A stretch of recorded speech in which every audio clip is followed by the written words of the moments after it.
आसंता 30 तारीख दिन भारत यशस्वी गृहमंत्री माननीय अमित शाह जी संबलपुर गस्त हमार कार्यक्रम होइछि। से विशेषकर माँ समलेश्वरी मंदिर दर्शन करेंगे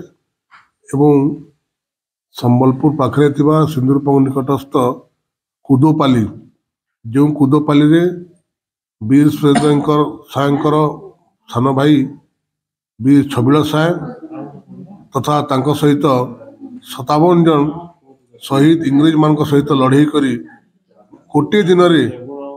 शहीद होते जो कुदोपाली गाँ जोटा कि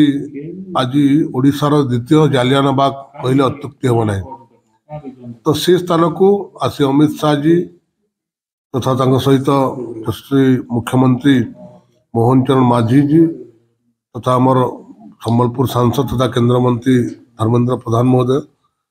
उपस्थित रही श्रद्धांजलि अर्पण करेंगे गोटे बही पुस्तक रचना कर तार भी उन्मोचन कर कार्यक्रम रखा अन्य कार्यक्रम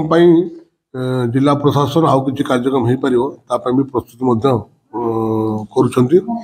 तो विशेषकर आम बहुत खुशी कि माँ समलेश्वरी दर्शन करेंगे तत्संगे संगे जो कुदोपाली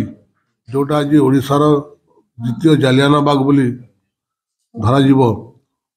तार जो लोक मान पाखे पहुँची पार नाला आलोचित हो पार नाला लोकलोचन को आसी पार नाला लोक जानी नथिले से जगह जिते देशर गृहमंत्री माननीय अमित शाह महोदय आसुच्चंती तो निश्चित भाव में से जगह से स्थान एक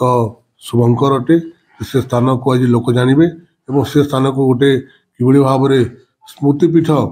कर आज डबल इंजन सरकार निश्चित भाव में प्रयास कर सन्देह नहीं से अंचलवासी बहुत खुशी अच्छा। ईडी मुख्यतः संपूर्ण प्रोग्राम को चूड़ांत करा जाए नहीं। चूड़ांत प्रोग्राम जो कार्यक्रम गुड़ाक अच्छी से तार भितर दुईटा कार्यक्रम चूड़ांत होइछि। गोटे बुर्ला रे सुपर स्पेशलिटी हॉस्पिटल रो शुभ उद्घाटन करेंगे मंदिर दर्शन करेंगे एवं आमर कुदोपाली रे जो माने शहीद होते से श्रद्धांजलि अर्पण